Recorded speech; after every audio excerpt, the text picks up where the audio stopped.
So another day of us being lazy and watching other people cook on YouTube reminded us that while we've mostly been showing you guys some Korean-y type food that we like to eat, we haven't really showed you much on the country-ish type food we like to eat. And we are a wee bit country. So right now, we've got some bacon frying on the griddle there. This is double smoked bacon, by the way. Double smoked bacon. And we've got a big old pan set out, a bunch of cheese, some jalapeno, and some macaroni. All right, bonus points to anybody who can figure out where this is going. So a long time ago, I made you a bacon jalapeno macaroni and cheese, and you loved it. And today we were watching YouTube, and we saw a bunch of people make like macaroni and cheese, and they said it was the ultimate. And the one guy said he had a 5 cheese one, and then he kind of pushed out on 2 of the cheeses. There's kind of like 3 cheeses and some topping. Yeah. So somehow we ended up watching a bunch of mac and cheese videos, and I was like, And then my friend was telling me that for Christmas, she had someone over who was like, we're going to have macaroni and cheese, and he made this soupy catastrophe. So I was like, I'm going to make mac and cheese, and it's going to be fabulous. So this is multiple cheeses. We've got an extra sharp cheddar, a Monterey Jack, mozzarella, Munster. We're guessing on the Munster, by the way. Romano, and Parmesan. So the game plan is for me to obviously shred the cheeses that we're going to put in here. I am going to make a bechamel because I think a bechamel is the way to go. And we'll see where we go from here. But for now, I'm basically shredding cheeses, frying bacon, and going to be dicing up jalapenos. That'll probably be me. And those are going to be diced and then fried in bacon grease. Everything's better with bacon grease. Well, you know, I have a feeling about that. Here we go. Oh, and then later I'm going to make some pork chops to go with our dinner because I haven't made pork chops in a while, and I just figured pork chops go really well with mac and cheese. All right, so we've got cheese shredded. The bacon is mostly cooked. The pasta has been cooked at about 5 to 6 minutes at a hard boil, and then drained out. It's got to be al dente. Al dente or just a bit pre-al dente. And the butter will make it stop cooking. So we added, what is it, about 4, 5, 6, 9, 27 tablespoons of butter? Say about 6 to 8. Okay, so 6 to 8 tablespoons of butter. And then we're just going to let this chill for probably about 10, You gotta let 15. you gotta let sit it for a while. you gotta let it cool long enough that you can put it in the pan. So. But I'm just going to mix this and put the lid on. Okay, so we have shredded cheeses. We have prepped the sour cream. It's about a half a cup of sour cream. This is a cup of milk. We have chopped bacon. We did not use all the bacon I cooked, but this is what I think will be a good amount. We have sauteed our jalapeno. We have 3 eggs. And we are about to start the bechamel. And I have buttered pans. And the macaroni is done. So we're going to bring this over here and add the butter to get our butter melty. We made a decision to use the Munster, I was getting ready to say Gouda, the Munster cheese for the cheese in our bechamel. And then we're going to do kind of like this other guy did where he layered everything, which kind of looked really neat with the other cheeses. So it gives a little more cheese on each of the layers. So I kind of called it a macaroni and cheese lasagna, the way he was layering, because it was kind of lasagna-like. So we shall see. But for now, so I've got the butter in here. I'm going to add a half a teaspoon of salt and probably a half to 3/4 of a teaspoon of pepper. I'm probably going to add at least a 1/4 teaspoon of mustard, ground mustard to it, just because I think ground mustard gives a good extra flavor to it. It gives a kick. And then we'll sprinkle on top a smoked paprika. That's where we are. So, and the eggs will come in here as well. So that's what we're working on. So making 2 because I'm making some for a friend, and they probably would not care for the bacon so much. So I'm not going to put bacon in theirs. So the way this guy did it that I thought was kind of neat was you just do a layer of noodles, and he said try not to overlap your noodles too much, so we'll try not to. For us, we're going to do a layer of bacon. So put the layer of bacon in there. Pick a cheese, Chuck. All right, so we want to go light with these 2 because they're very sharp cheeses. Right. There will only be 1 layer of jalapeno, FYI. Yeah, we didn't cook that much jalapeno. Well, This isn't meant to blow your head off. It's meant to be tasty. it's meant to give you a kick, but not kick you in the ass. So You're starting with which cheese? This is the mozzarella. So we're going to do a quick bit here. You don't have to remember what dude. That's the Colby. This is the mozzarella. Oh, okay. Well, this is the Colby. You don't have to remember what dude we were watching that did the. No. But he made a very good point that a lot of people don't really think of when you layer your cheeses. Try to do different colored cheeses behind each other so that you can kind of see where you got your stuff down. If all of your cheese is white, Which ours is close. and you just go over it, it's going to be hard to tell. So I would just put little sprinkles of that in, and then we'll do a second sprinkling of it. Oh, you're also not doing the other one. Oh, baby dog, I see you down there. You're just hoping we drop some cheese or maybe some bacon. Go a little light on the Parmesan Romano because they are bitey. All right, you do Parmesan Romano on both. So normally I probably would have added our bacon to our bechamel, just maybe, possibly, but since we're doing it this way, I thought this would be kind of fun to kind of layer it in the bacon. Now I'll put another quick sprinkling of the cheddar there. More noodles! Theirs might get an extra layer, possibly. There we go.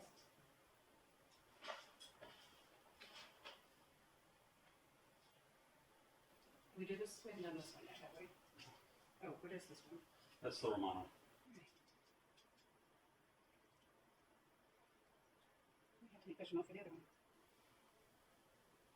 So the sauce is liquidy. It's going to sink down between the noodles.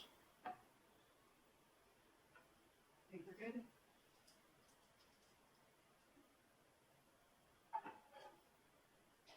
So you can pour it in there. It's going to go down between the noodles.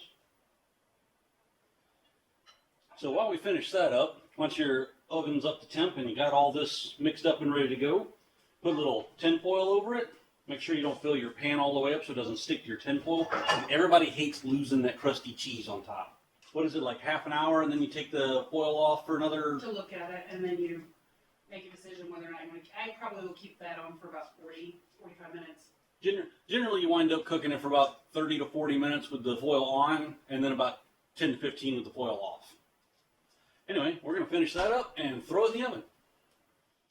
Also, forgot to add, I put some more Colby on there, or Colby Jack. Colby Jack. Colby Jack. And I forgot to add my smoked paprika, so just a sprinkling dash. You don't want to overdo it, just for an accent of flavor. Okay. And then we're going to top that with aluminum foil, and it's going to go in the oven, and we'll be back when we check on it. When you're making videos for cooking on YouTube, and most people try to make it look all clean and pretty and whatnot, you know what you wind up with? Dishes.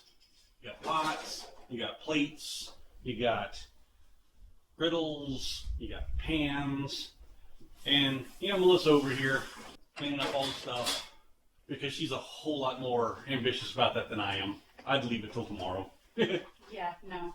So the other thing you don't realize is I used a lot of paper plates to avoid having to do as many dishes, but I'm still having to do a ton of dishes. So this is the reality of cooking in any way, shape, or form, but on YouTube especially, because normally if I'm just cooking for us, I can do more than one thing at one time. I can walk away, start doing dishes while something's prepping or doing something else, but I can't do that when I'm YouTubing. I have to do this.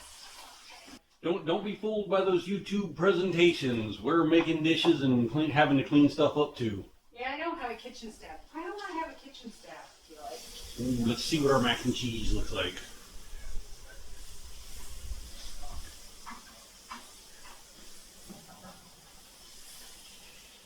Look at that goodness. Let's not let too much heat out there. I would like it to finish cooking tonight.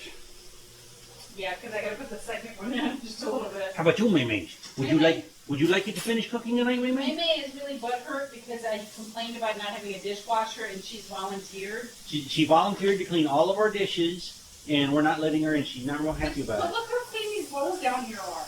Yes. She cleaned all of those. She cleans the doggy bowls every meal. Even though I still wash them for her, she still makes sure they're clean after every meal. The other girls are like, the hell with that. So there we go. That's what dinner's going to look like.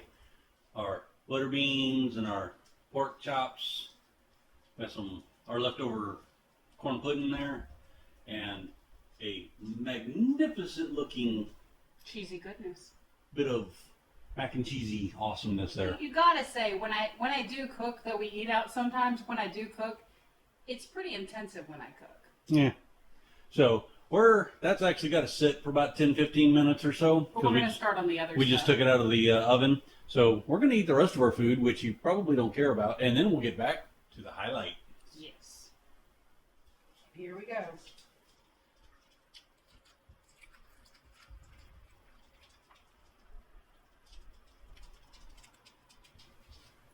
See how that breaks apart.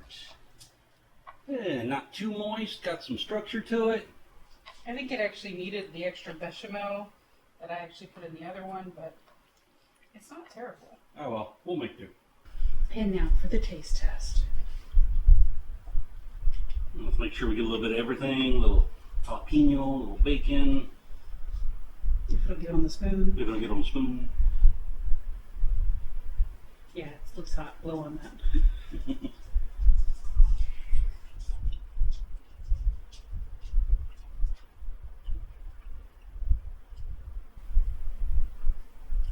That'll make you slap somebody. Say, get away from my mac and cheese. So you like? Yeah, I can live with it. You gonna smack some people now? Only if they get near my mac and cheese. Creamy. It's got that little bacony taste to it. Got that little undertone of jalapeno, which we cored out. It doesn't have the... She actually bought a thing for coring jalapenos. But Thanks. I saw that. Thanks. I didn't even know they made such a thing. I didn't either, but then I saw it on Amazon where I saw everything that I see, and I was like, why not try that out? So we cored that out, and we just had the actual like jalapeno part, not the seed part. It had a couple seeds, but not a lot. Not a lot. So it's got that nice kind of almost fruity jalapeno undertone to it. It's actually really good. So, your turn.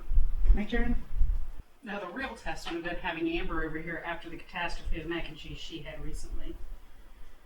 But that's who the other one's for.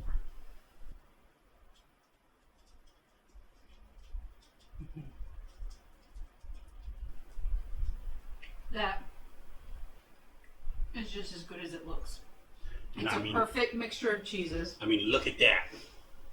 It is a perfect mixture of cheeses. The bacon and the jalapeno perfectly accent it. The bacon giving it the little smoky, bacony flavor with the jalapeno just giving you just a little kick of flavor. Just to say, hey, I'm here. Doesn't hit you in the face or anything. But you're right, I would smack somebody who tried to take this from me. I think the dogs are contemplating smacking people who won't give them any.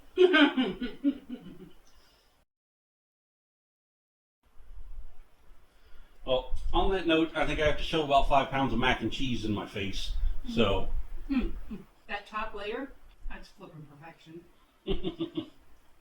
This is everything you want in a mac and cheese, and then some. And I'll try and write the recipe down so we can put that in the comments for you. He's videoing you. I'm so happy right now. She's inhaling mac and I'm cheese. so happy right now. So Jigglypuff decided to stop by, and we made her a thing of the mac and cheese that unfortunately doesn't have the bacon and other something. Jalapeno. Jalapenos, Dang. that's right. I did have a bechamel, by the way.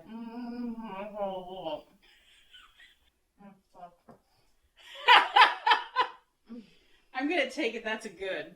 Is Daniel going to get any of that? No. Jalapeno is on his own. He should have come with you. Mm-hmm. He had opportunity. Oh my gosh. Oh my god. It's so warm. I can smell the cheese from it wafting over this way. Chuck and I always go, there's a reason why we're fat. Fat. Man, I was feeling skinny today too, and now I'm happy. I don't want to be skinny. Fat and happy, this works. Fat and happy. Cheese. I told you I need Cheese and pasta. Cheese and pasta is a love language, man. It's almost as good as tacos. It's right on the same level. I love tacos. I love tacos. Me too. Tacos are my love language.